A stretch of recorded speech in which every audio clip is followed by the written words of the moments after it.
Okay ये तो जानी ये बता दो कि कल एक क्विज आया था आपके पास, वो हो गया, मतलब एक होमवर्क था, हो गया था। उसमें बच्चों को एक कन्फ्यूजन थी कि सर उसमें एंट्री जो है वो 2 बार बनाई हुई थी, एक जून में एक दिसंबर में। Either you make it June and December, either you make it directly, बात एक ही है। क्योंकि आप 2 बार गेम बुक करें या एक ही साथ गेम बुक करें, कोई मसले वाली बात नहीं है, अनलेस क्या एग्जामिनर आपको कह दे कि आपने हर एक डेट पे एंट्री बनानी है, तो भी कोई आपको आई थिंक इशू होना नहीं चाहिए। सिंपल सिंपल था वो। चलें जी, अब हम, सर आपने कहा था कि डायरेक्ट, हाँ बिल्कुल बिल्कुल डायरेक्ट जाएंगे आप, बिल्कुल कोई मसले वाली बात नहीं है। जिस दिन फेयर वैल्यू दिया हो उस दिन रीवैल्यू करेंगे नहीं, नॉट नेसेसरी, मैंने आपको कहा था सिर्फ रिपोर्टिंग डेट पे करेंगे। सही है अमजद, क्लैरिटी है? चलें आज हम ज़रा अपना अटेंशन स्पैन थोड़ा और अच्छा रखेंगे, क्योंकि डेट सिक्योरिटीज़ हैं, वो पूछता भी ज़्यादा ये है, तो इस बार चांसेस भी हैं IFRS 9 के ज़्यादा आने के।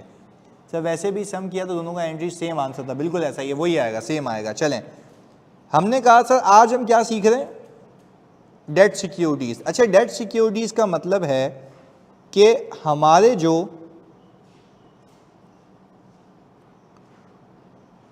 ये इन्वेस्टर भाई हैं, ये किसी कंपनी में फिर इन्वेस्टमेंट कर रहे हैं, राइट?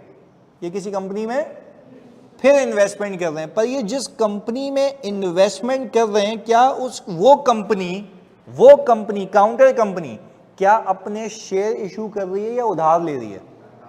उधार ले रही है। यानी फॉर एग्जांपल इन्वेस्टर सामने वाली कंपनी के लेट से क्या परचेज कर रहा है? डिबेंचर।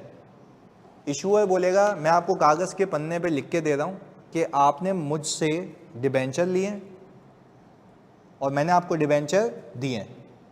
एक डिबेंचर इतने का है, उस पर सूद इतने का मिलेगा, इंटरेस्ट रेट। तो मुझे क्या मिलेगा उसके बदले में? इंटरेस्ट, और मेरे पैसे वापस मिल जाएंगे 2 या 3 सालों के बाद। पहले बताओ कहानी समझ आती है? ये फर्क है पहले वाले और अब वाले में। अच्छा इसका दूसरा नाम भी दे सकते हैं, दूसरा नाम ये होता है कि टर्म फाइनेंस सर्टिफिकेट्स।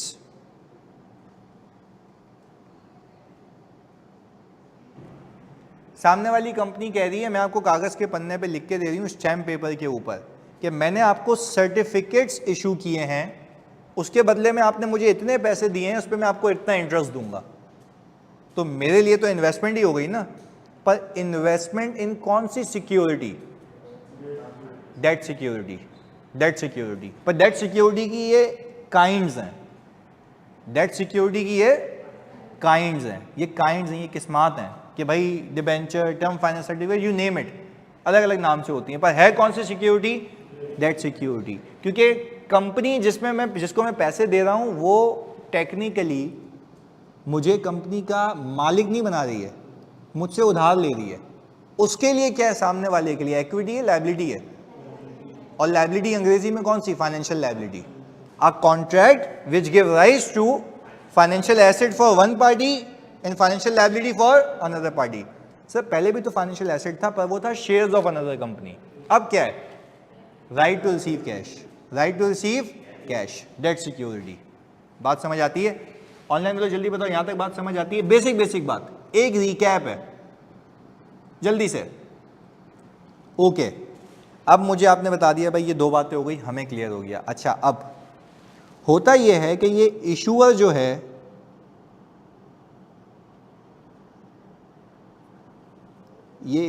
है ये बनाएगा एक एग्रीमेंट, इशूअर बनाएगा एक एग्रीमेंट, और इशूअर कहेगा कि we have issued 10,000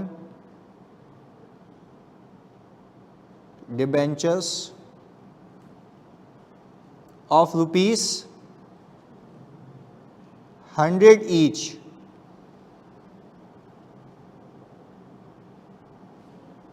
carrying a return of 15%। अब कहानी सुने, ये एग्रीमेंट कौन बना रहा है जल्दी बताओ? इशूअर बना रहा है। इशूअर कौन है? जो पैसे ले रहा है या दे रहा है? ले रहा है। किससे ले रहा है? इन्वेस्टर से। ये लिख के दे रहा है कि भाई हमने आपको 10,000 क्या इशू किए हैं। एक डिबेंचर कितने का है? 100 रुपए का। ये 100 रुपए कहलाती है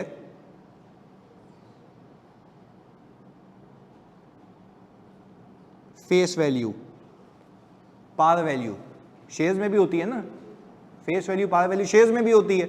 अच्छा, क्या ये पैसे वो मुझसे ऐसे ही ले रहा है या मुझे रिटर्न देगा? कितने का? 15% का। यहां तक साथ हैं? चलें जी।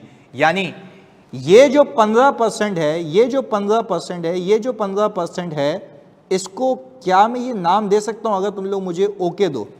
सर इसको मैं नाम दे रहा हूं रिटर्न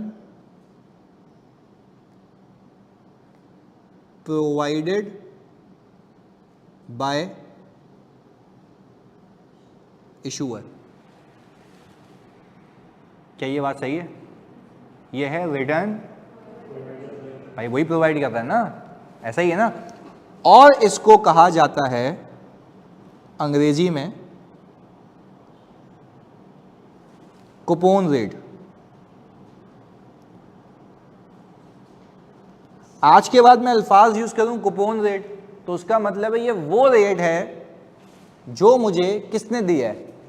इशूअर ने। इशूअर कह रहा है मैं आपको कूपन इतने का दूंगा, तो मतलब रिटर्न इतने का दूंगा। बात समझ आ रही है? आज के बाद सवालों में लिखा हुआ देखो, प्रैक्टिकल लाइफ के किसी डॉक्यूमेंट में देखो कूपन रेट इतना है, तो उसका मतलब क्या है? ये कौन सा रिटर्न है? कौन प्रोवाइड कर रहा है? इशूअर। पहले बताओ कहानी समझ आती है? अच्छा वापस से एक रिकैप, कितने डिबेंचर इशू कर रहा है? 10,000। एक कितने का है? वो एक 100 रुपए का जो डिबेंचर है, वो 100 रुपए को अंग्रेजी में क्या कहते हैं? Face value. Face value on the face of it 100 रुपए का है। क्लियर है? अच्छा भाई, क्या फ्री में मुझे पैसे दे रहा हूं मैं उसको, या वो मुझे रिटर्न प्रोवाइड करेगा? उसको अंग्रेजी में क्या कहते हैं? Coupon rate. बात क्लियर है? अच्छा एक सवाल, हाँ देखो ये है तो इंटरेस्ट रेट, बट IFRS 9 की जबान में इसको कूपन रेट भी कहा जाता है। क्लियर है क्या? ये इंटरेस्ट रेट, पर उसको हम अदर वे राउंड क्या कह रहे हैं? Coupon rate. इशूअर देगा as an interest to investor, means right to receive investor का। बिल्कुल ऐसा है। चलें ओके, यहां तक कोई मसला? पक्की बात है, क्लैरिटी है। अब हम किसके पास चल रहे हैं? इन्वेस्टर के पास। अच्छा आप मुझे एक बात बताएं, यहां पे जो इन्वेस्टर है, यहां पे जो इन्वेस्टर भाई साहब हैं, वो ये कह रहे हैं कि फेस वैल्यू पर डिबेंचर कितनी है मेरे बच्चों? 100 है पर डिबेंचर। यही एग्री हुई है? हाँ जी। अच्छा अब आप जब ये इन्वेस्टमेंट करने गए ना, बीच में एक बैंक है, बीच में एक, ये मैं इतनी इंपॉर्टेंट क्लास है आज, तुम्हारी सोच है, क्योंकि देखो हमें टाइम कम है आज, हमें क्योंकि अच्छा खासा टाइम ऑडिट में लगा देना, बड़ी इंपॉर्टेंट है, अटेंशन स्पेंड बड़ा अच्छा रखना। आज सिर्फ मैं, कल की क्लास में हम इसकी एप्लीकेशन करेंगे। आज मैं तुम्हें कोशिश करके अकाउंटिंग नहीं सिखाता, सिर्फ मैकेनिक्स सिखाता हूँ, ताकि हम अच्छे से समझ पाएँ, इसकी दुनिया में एंटर हो पाएँ। सुनिएगा फोकस के साथ। फेस वैल्यू पर डिबेंचर है 100 रुपये। अच्छा मैंने इसको मल्टीप्लाई करना है, आप मुझे बताएंगे एक डिबेंचर 100 रुपये का है, तो मैंने खरीदे कितने हैं? 10,000। अच्छा जी ओके, मैंने कहा कि सर अगर मैं इसको थोड़ा सा इधर करूं और इसको मिटा दूं, तो मैं कहता हूं कि सर इसको मैंने मल्टीप्लाई कर दिया 10,000 से। अमाउंट कितनी आती है? 1 मिलियन।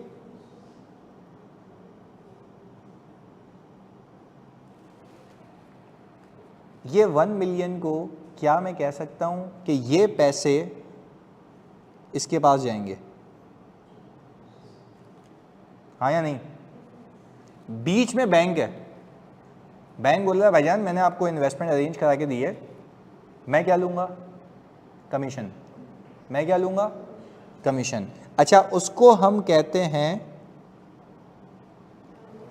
ट्रांजैक्शन कॉस्ट, है ना। वो बोल रहा है भाई मैं ट्रांजैक्शन कॉस्ट लूंगा 1.5%, 1.5%। प्लीज मेरी बात फोकस होकर सुनना। मुझे आप एक बात बताते हैं कि अगर मैं सिर्फ समझाने के लिए ये कहूं कि 1 मिलियन के ऊपर, 1 मिलियन के ऊपर आप 1.5% लगाएं तो कितना आता है? 15,000 आता है। चलें जी, 15,000 आ गया। ये मेरे बच्चों कुल मिला के कितना हो गया?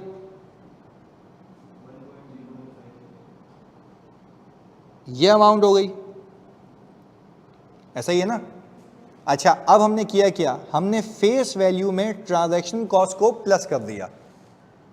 फेस वैल्यू में ट्रांजैक्शन कॉस्ट को प्लस कर दिया। यहां तक हम साथ हैं? पक्की बात है। जल्दी से वापस से, हम कौन सी सिक्योरिटी में इन्वेस्ट कर रहे हैं? उसका नाम क्या है? डिबेंचर। कितने खरीद रहा हूं?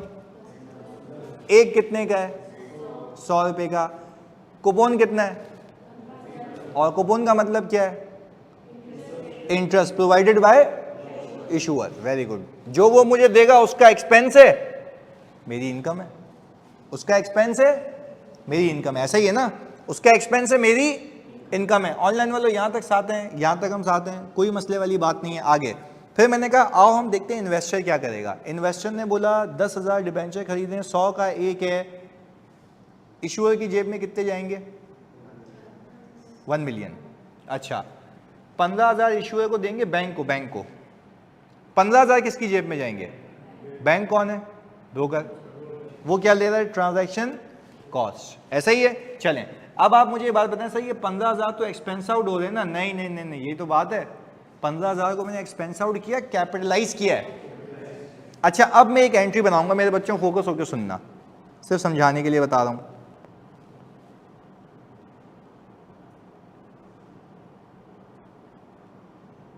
इन्वेस्टमेंट डेबिट, कैश क्रेडिट, कितने से?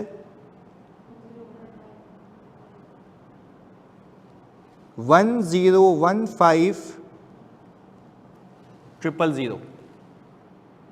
अच्छा, अब मुझे एक बात बताएं, ये इन्वेस्टमेंट के अंदर कितनी चीजें शामिल हैं? 2। एक वो पैसा जो किसको गया है? इशूअर को। Very good. और एक वो पैसा जो किसको गया है? बैंक को। पर मैंने दोनों कैपिटलाइज किए हैं, क्योंकि जाहिर सी बात है, कोई आपसे पूछा आपने कितने की इन्वेस्टमेंट की हुई है, तो आप क्या बोलेंगे? 1 मिलियन की या 1015 की? वही किया भाई। ये बात समझ आ रही है यहां तक? पक्की बात है। अच्छा, अब एक एक करके सुनना है, अब यहां पे मैंने अपनी रिटर्न असेसमेंट की। रिटर्न असेसमेंट का मतलब है इन्वेस्टर कितने कमाएगा। अच्छा, पहले बिफोर आई मूव फर्दर, पहले मेरे बच्चों बता दो, यहां तक की कहानी क्रिस्टल क्लियर है कि 10,000 डिबेंचर खरीदे, 100 रुपए का एक है, तो सर आपको 1 मिलियन की इन्वेस्टमेंट की है ना आपने 15,000 क्यों कैपिटलाइज किया? भाई इन्वेस्टमेंट 1 मिलियन की है, 1015 की है, क्योंकि आपकी ट्रांजैक्शन कॉस्ट भी तो आपकी जेब से लगी है ना। तो आप बोलोगे आपने कितने पैसे लगाए? 1015। वापस से, कितने पैसे लगाए? 1015। पहले बताओ, ये दिमाग में फिक्स होता है कि 1015 पैसे लगाएं। क्या मैंने रिटर्न असेसमेंट की अभी कि कितने कमाऊंगा? नहीं, अभी करेंगे। सिर्फ इतना, आगे की चीजें साइड में। अभी मुझे बताओ पैसे कितने लगे हुए? 10। कोई आपको बोले आपने जो सामने इन्वेस्ट किए कमाने के लिए, कितना भी कमाने के लिए, अभी देखते हैं उसके लिए जेब से कितने लगे? 1 मिलियन नहीं ना, 15,000 ऊपर, वो कैपिटलाइज कर दिए मैंने। यहां तक साथ है ऑनलाइन में? तो जल्दी बताओ प्लीज, फोकस के साथ। ये इतना टेक्निकल है, मैं तुम्हारे लेवल पे आके तुम्हें एक एक एक एक एक करके मैं तुम्हें वहां पहुंचाऊंगा। ये मेरी श्योरिटी है, खाली फोकस होकर रहो यहाँ पे। इधर बाकी बच्चे भी, भाई हमजा कह रहे हैं ओके, फैजान कह रहे हैं ओके, हाँ जी बाकी भी कह रहे हैं ओके। चलें जी, गुड, वेरी गुड। चलें आगे, रिटर्न असेसमेंट। अब मैं अगर ये कहूं तुम्हें कि ये जो डिबेंचर्स हैं, मैंने कितने सालों के लिए उसको पैसे दिए हैं? 3 सालों के लिए। सही जी। तो मैंने कहा एक बात है, मैंने कहा पहले आ गया ईयर 1, पहले क्या आ गया, ईयर 1। मैंने सामने वाले इशूअर को कहा भाईजान पैसे, उसने कहा कौन से पैसे, मैंने बोला भाईजान आपने वादा किया है कि आप कितना % रिटर्न देंगे, 15%। अच्छा, उसने कहा सही है भाई, तो पक्का 15% देगा ना वो, क्योंकि return provided bye issuer, return तो 15% ही देगा। अभी एग्री हुआ था, डे 1 पे एग्री हुआ है, कितने सालों के लिए। अच्छा, उसने कहा मैं आपको रिटर्न दूंगा इस पे। मैंने कहा ये क्या बदतमीजी है, मेरे तो पैसे ज़्यादा लगे हैं। उसने बोला भाईजान वो मुझे नहीं दिया आपने, वो बैंक को दिए हैं, वो आपकी ट्रांजैक्शन कॉस्ट है। वो क्या है, मैं रिटर्न किस पे दूंगा, जितने मुझे मिले भाई, मेरा जो एग्रीमेंट है वो ये है। आप देख रहे हैं एग्रीमेंट में लिखा हुआ है अल्लाह की कसम 10,000 × 100। क्लैरिटी है, बात समझ आ रही है। चलें अब मुझे बताएं कितनी अमाउंट आ गई। क्या बस ये कमाऊंगा या अगले साल भी कमाऊंगा। अच्छा चलें, अगले साल भी कमाऊंगा।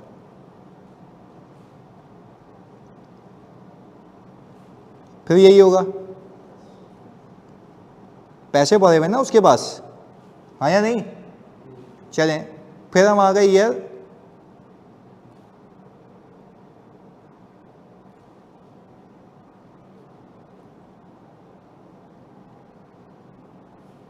कुल मिला के कितनी कमाई, 450।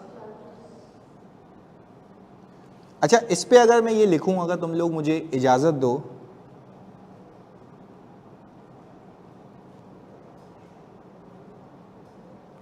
रिटर्न प्रोवाइडेड बाय, उसका क्या ही है, एक्सपेंस, हमारी क्या है, इनकम। वेरी वेल डन, बिल्कुल सही बात। यहां तक कोई मसला है, सीधा सीधा हिसाब किताब है। अच्छा फिर अब सुनना फोकस के साथ। मुझे लगता है ये तो वो रिटर्न है जो वो मुझे दे रहा है। आपको नहीं लगता कि ये जो 15,000 रुपए की अमाउंट है ये आपको वापस नहीं मिलेगी, नहीं मिलेगी ना। क्या 1 मिलियन वापस मिलेंगे, कौन वापस देगा, इशूअर। पहले बताओ, अब यहां तक वापस से यहां पे लिखेंगे, हम यहां पे लिखते हैं 1 million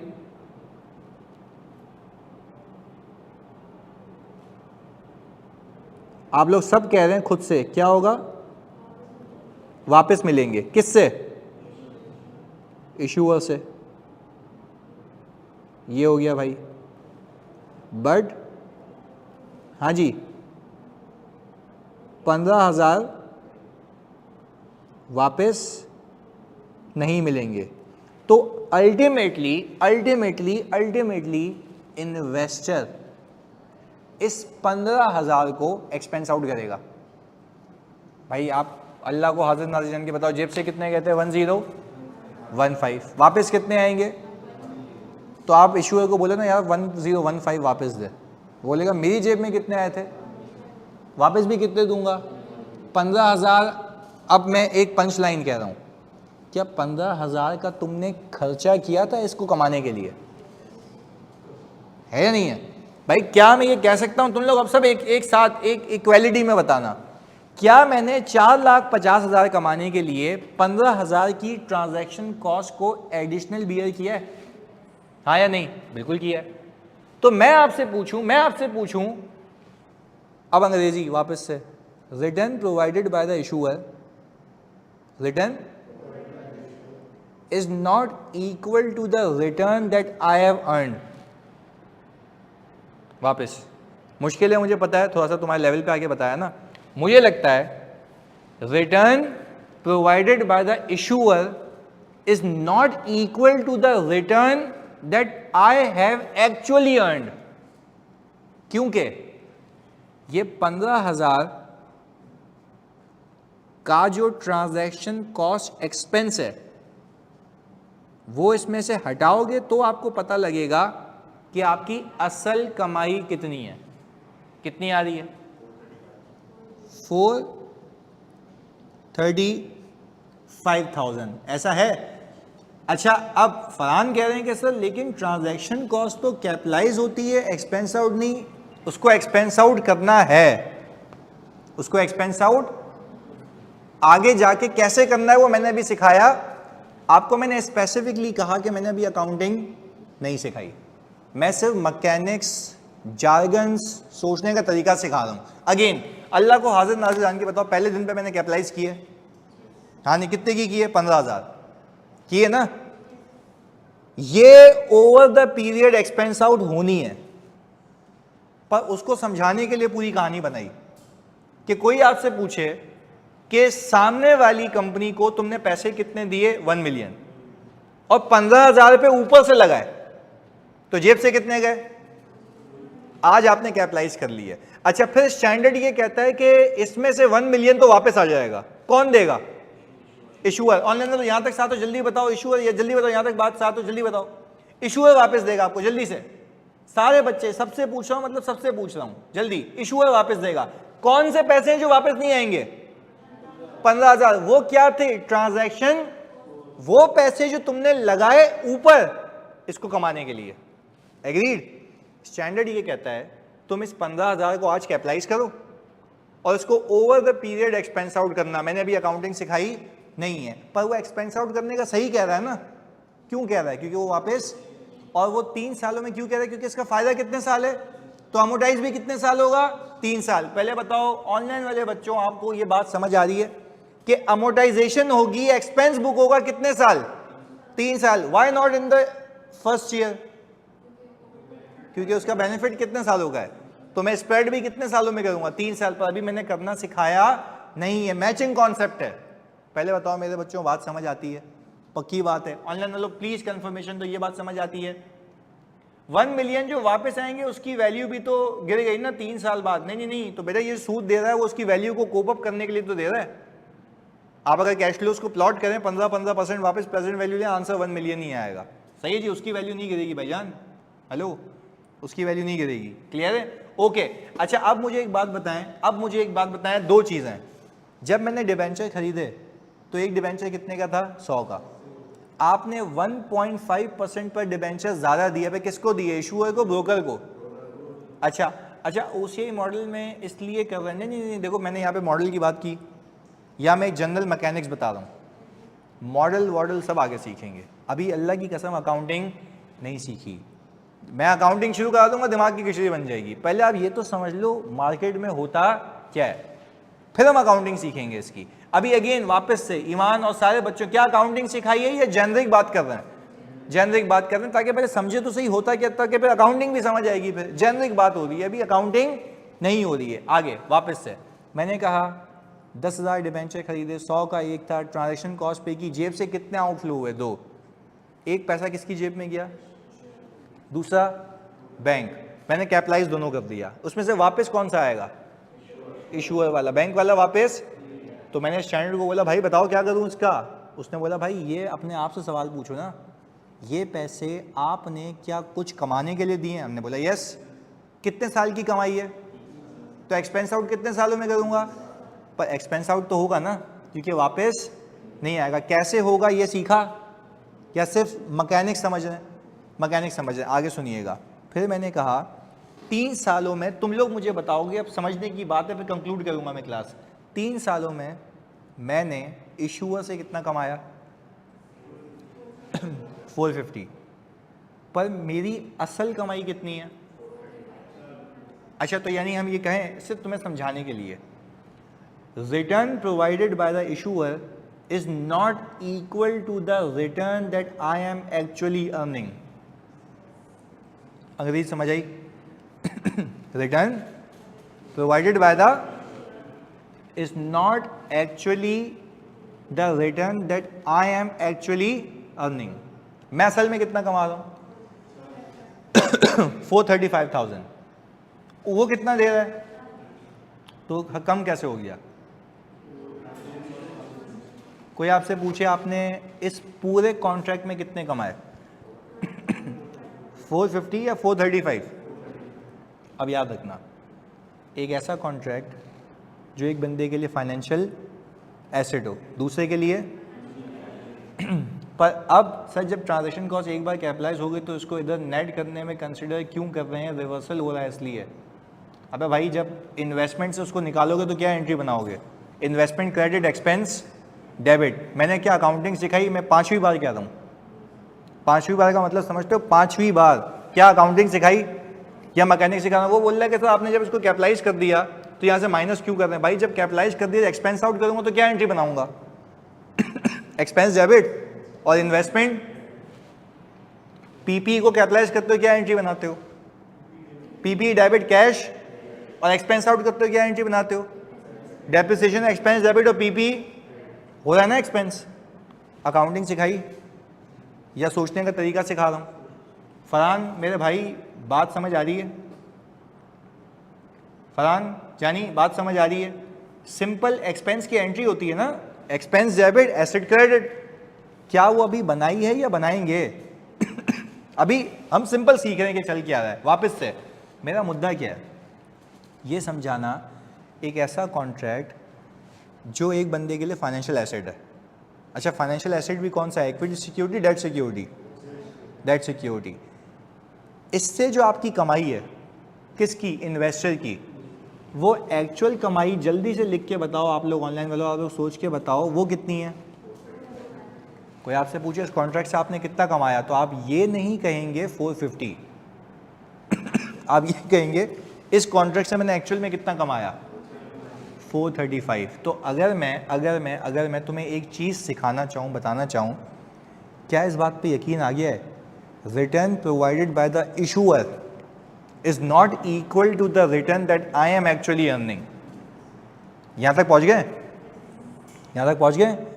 return provided by the issuer is not actually the return that I am earning। यानी हम अब कंक्लूड कर रहे हैं इसको सीधी जबान में, जो वो मुझे प्रोवाइड कर रहा है हो सकता है मेरी असल कमाई वो ना हो। किसकी वजह से, क्योंकि यार इसको कमाने के लिए मैंने एडिशनल पैसे दिए हैं। तो वो 1 मिलियन भी तो दिए थे, वो कहाँ गए, वो तो वापस आ जाएंगे ना। वापस क्या नहीं आएगा, 15,000। क्या वो 15,000 मेरे पास वापस आएंगे या एक्सपेंस हो जाएंगे, कितने सालों में। क्या करना सिखाए या करेंगे, करेंगे, इसे समझने की बात है। आगे मींस कमा रहे हैं पर ईयर नहीं, हाँ 10,000 कौन कमा रहा है पर ईयर, पागल हो गए क्या, 150 कमा रहे हैं। ये कैसी बात कर दी हसीब, हम एक साल में कितना कमा रहे हैं, 150। हाँ उसको अमोर्टाइजेशन जो अगर करेंगे तो वो आएगी, वो अमोर्टाइजेशन अभी सीखनी है।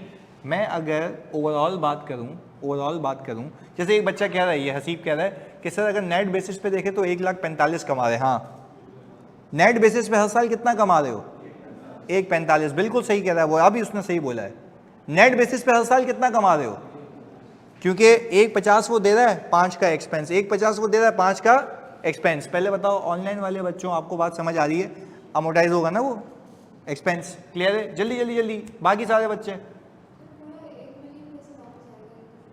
1 मिलियन ऐसे वापस आएगा ना। आप देखो इन्वेस्टमेंट आपकी 15,000 थी, 5,000 से या XYZ अमाउंट से पहले साल कम होगी, दूसरे साल कम होगी, तीसरे साल कम होगी, कितना रह जाएगा इन्वेस्टमेंट में, 1 मिलियन।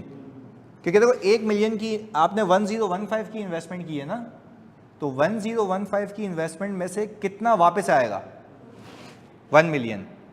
कितना नहीं आएगा, 15,000। तो 15,000 क्यों नहीं आएगा, क्योंकि आप उसको क्या कर दोगे, एक्सपेंस आउट, तो वो क्या हो जाएगा, 0। बचेगा कितना, वापस आ जाएगा 1 मिलियन। तो कोई आपसे बोले कि इस 1015 की इन्वेस्टमेंट में वापस कितना आएगा, सही है। तो भाई हमने यहाँ पे असेसमेंट की। अच्छा अब ये जो 150 है, हम यहाँ पे लिख भी देते हैं, ये जो 150 है, ये जो 150 है, ये जो 150 है, ये तो मैं अलग से बुक कर रहा हूँ ना, क्योंकि ये तो उसके ऊपर मिल रहा है। तो ये इनकम्स तो कमा रहा हूँ, पर मैंने आपको सोचने का सलीका दिया।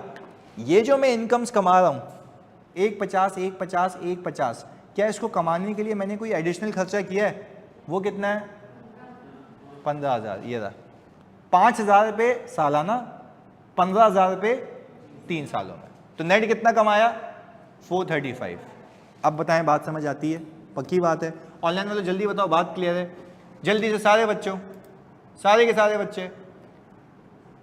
असमर कह रहे हैं क्लियर है, हमजा कह रहे हैं क्लियर है, हसीब कह रहे हैं क्लियर है, फैज़ान ईमान कह रही हैं क्लियर है, बाकी बच्चे भाईजान बाकी बच्चे सबसे पूछ रहा हूँ, आदिल कह रहे हैं, फैज़ान तुम भी कह रहे हो ओके, अमजद भाईजान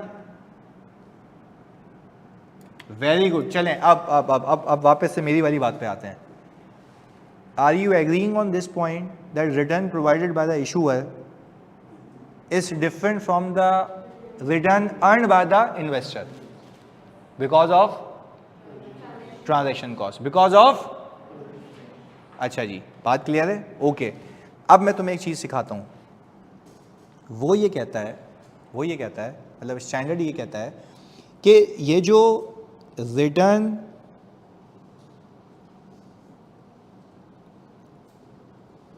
अर्नड बाय द, क्या लिखूं, वेरी गुड यार, return earned bye the investor, क्या मैं ये कह सकता हूं कि इसको हम कह सकते हैं actual return earned bye the investor, actual return. तो इसको वो कहता है, इसका नाम देना IRR, internal rate of return. असल में इतना कमाया, IRR का मतलब क्या है, इंटरनल रेट ऑफ रिटर्न। असल में इतना कमाया, असल में इतना कमाया। अच्छा अब पहले बताओ दोनों में फर्क समझ आता है? कूपन का मतलब क्या है? इंटरेस्ट प्रोवाइडेड बाय, पर अगर मैं तुमसे पूछूं कि मेरा असल रिटर्न क्या इशूअर के रिटर्न के इक्वल है या उससे कम है? चलें तुमने बता दिया, मजा आ जाएगा, मैं मान जाऊंगा तुम लोग ना कॉन्सेप्ट समझ गए हो। वो रिटर्न कितना परसेंट प्रोवाइड कर रहा है, सब ने यकजहती से बताना है। ऑनलाइन वालों बड़ी मेहनत की है कॉन्सेप्ट बनाने पे। वो कितना परसेंट रिटर्न प्रोवाइड कर रहा है? 15%। 15% सबने लिखना है, 15%, वेरी गुड। मैं तुमसे पूछता हूँ, मैंने परसेंटेज निकालना सिखाई नहीं है, हम सिर्फ डिस्कशन कर रहे हैं। पर अगर तुम्हारा इंसानी दिमाग क्या कहता है, मेरा एक्चुअल रिटर्न 15% होगा या उससे ज़्यादा होगा या उससे कम होगा? कम होगा। क्यों? आप उसको यूं कहें, देखो यहाँ पे भी कह रहे हैं कम होगा, सही जगह पहुँच गए। आप बोलेंगे सर मेरा रिटर्न 15% तब होता है जब मेरी जेब में 450 आते हैं, मेरी जेब में उससे, तो मेरा एक्चुअल रिटर्न परसेंटेज टर्म्स में जो भी होगा वो 15% से कम होगा। पहले बताओ कहानी समझ आ रही है? आपको पता है IFRS 9 क्या कहता है? आपने अकाउंटिंग जो करनी है वो IRR से करनी है। कहानी इतनी लंबी करके यहां लाना था। आपने जो अकाउंटिंग करनी है वो कौन से रेट पे करनी है? अच्छा IRR पे क्यों कर रहे हैं? एक्चुअल। पहले बताओ बात समझ आ रही है? एक्चुअल। भाई कोई आपसे पूछे कि आप अगर अकाउंटिंग 15% पे करेंगे तो आपकी इनकम ज्यादा हो जाएगी, और अगर IRR पे करेंगे तो आपकी इनकम बिल्कुल सही आएगी। अच्छा जो अगर मैं IRR पे अकाउंटिंग करूंगा, अल्लाह की कसम खा रहा हूं, 5 बार कह रहा हूं, मैंने सिखाई नहीं है, सिर्फ वहां कॉन्सेप्ट पे ले आया हूं कि कैसे करेंगे accounting, that we will discuss. पर कहने का मतलब है अगर आप IRR को यूज करके अकाउंटिंग करेंगे तो इंसानी दिमाग जो तुम अभी सोच सोच के यहां तक पहुंचे, IRR के हिसाब से अकाउंटिंग करूंगा तो मुझे लगता है, आपको लगता नहीं लगता, भी आप बताएंगे, IRR को यूज करके अकाउंटिंग करूंगा तो मुझे लगता है उसमें इनकम भी बुक हो जाएगी, एक्सपेंस भी नेट हो जाएगा, नेट आएगा। बात समझ आ रही है? देखो वापस से, अगर मैं IRR को यूज करके अकाउंटिंग करूंगा तो उसमें इनकम भी बुक हो जाएगी, एक्सपेंस भी नेट हो जाएगा। पहले बताओ कहानी समझ आ रही है? दैट्स वाई ये स्टैंडर्ड कहता है कि भाईजान आप जब किसी कॉन्ट्रैक्ट में इन्वेस्टमेंट करेंगे ना तो उसका असल IRR निकाल लेना। अच्छा क्या एग्जाम में निकालने को आएगा? नहीं, आपको IRR गिवन होगा। Again setting aside all the other things, क्या मैंने अकाउंटिंग सिखाई है? नहीं सिखाई है, पर क्या कॉन्सेप्ट समझ आ रहा है? आज के बाद मैं तुमसे पूछूं coupon is equal to IRR? नहीं, coupon is higher, IRR is due to transaction cost. ये मेरी असल कमाई 15%, मेरी असल कमाई 15% से कम है, तो मुझे अकाउंटिंग भी किस पे करनी है? 15% से कम पे, और जो के कहलाता है IRR। बात क्लियर है? पहले बताओ, हाँ ये देखो ना, वो बोले कि क्यूरियोसिटी आ गई कि अकाउंटिंग कैसे होगी, पर पहले बताओ कॉन्सेप्चुअली मजा आया कि कैसे हमने कनेक्ट किया है कि मार्केट में क्या होता है। मैंने तुम्हें पूरी प्रैक्टिकल नॉलेज दी है कि ऐसे ऐसे ऐसे ऐसे करके हम असेसमेंट करते हैं। ऑनलाइन वालों प्लीज सारे बच्चों यार, सबसे पूछ रहा हूँ मैं जल्दी से, फरहान, हसीब, हमजा, ईमान, सारे बच्चे सबसे पूछ रहा हूँ मैं जल्दी, क्योंकि मुझे ये श्योरिटी चाहिए कि तुम्हें कॉन्सेप्चुअली क्लियर हो गए हो। हाँ जी, कह रहे हैं ग्रेट हो गया जी, बेहतरीन है। फरहान कहाँ गया? निदा भी कह रही है क्लियर हो गया, फैजान भी कह रहे हैं ओके बेहतरीन हो गया। चलो अब before we conclude the class, खाली मैं रीड कर रहा हूँ एक चीज़, अकाउंटिंग नहीं सिखा रहा, अगेन बार बार क्लियर, हलवा हो गया। चलिए शुक्रिया। अब इधर देखें, देखो यहाँ पे क्या लिखा हुआ है, company purchase 5000 debenture January 1 2018 for of rupees.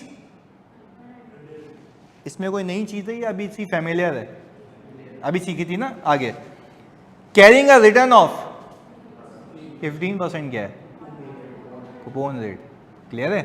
अब देखो मैंने तभी बताया कि तुम्हें, अब देखो मैं बता रहा हूँ 15 नंबर का सवाल आता है, 10 नंबर का सवाल आता है, फ्री के नंबर होंगे, पर तमीज़ से तब कर पाओगे जब नॉलेज हो पीछे क्या ये रहा, उसमें फ़र्क क्या है। आगे सुने, फॉर 3 ईयर्स, कितने सालों के लिए? वो कह रहा है रिडीमेबल एट पार, यानी मैंने जो पैसे लगाए वो मुझे वापस मिल जाएंगे कितने सालों बाद। आगे क्या लिखा हुआ है, ट्रांजैक्शन कॉस्ट कितनी पे की है? अच्छा अब आप मुझे खुद बताएंगे सोच के, इतनी नॉलेज के बाद, क्या यहाँ पे रिटर्न प्रोवाइडेड बाय इशूअर कितना % है?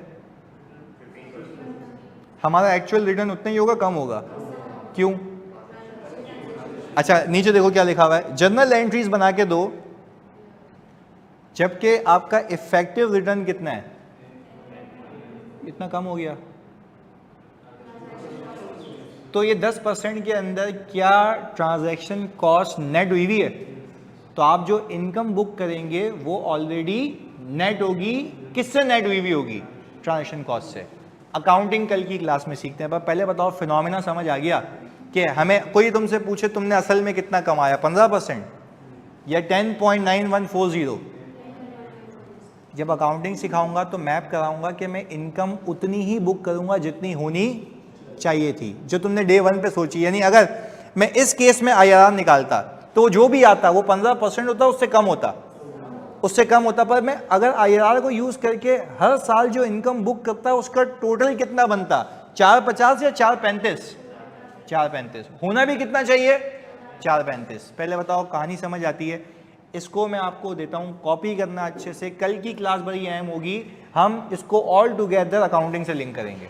सही है? चलें जी, मिलते हैं अगली क्लास में। अभी शेयर कर रहा हूँ मैं PDF, चलें मैं भेज देता हूँ। चलें ओके, अल्लाह हाफ़िज़ जी।